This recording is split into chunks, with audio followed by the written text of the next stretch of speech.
বাসার পিছনে ঘরের পিছনে যে বাইবেলের পার থাকে সে গ্যাংরা ছিল।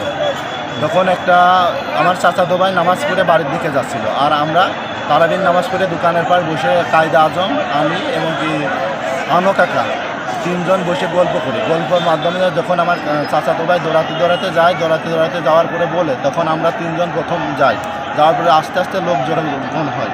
তারপর লোক যাই এক একভাবে বাইক দিয়ে বাড়ানোর চেষ্টা করছে। আমরা তাকে আহত না করার চেষ্টা করে তাকে কৌশলে অবলম্বন করে তাকে ধরার চেষ্টা করছে। পানি থেকে চর পাড়ি দিয়ে বেড়িবাঁধ পাড়ি দিয়ে আমাদের বাসা বাড়ির উপরে।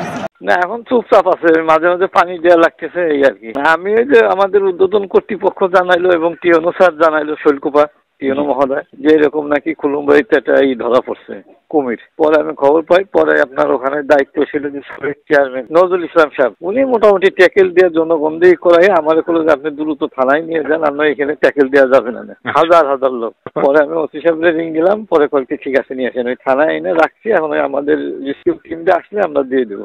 একটু মুখে মনে হয় একটু মনে হলো, কিন্তু একটু থাকতে পারে যে সবাই ধরছে তো।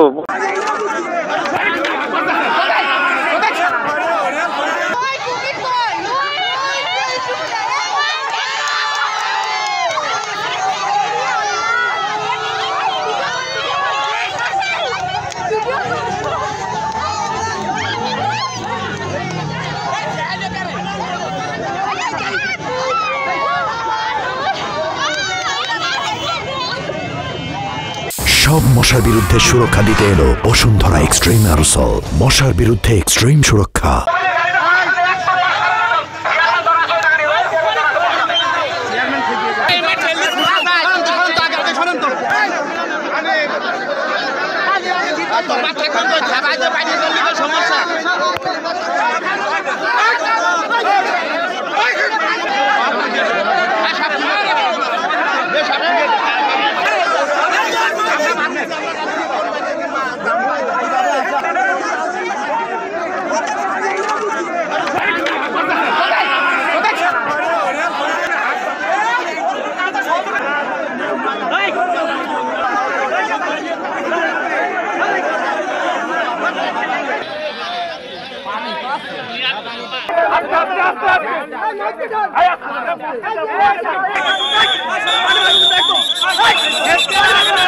পুলিশ সাধারণ পাবলিক ছড়ে না কেন বুঝলাম না।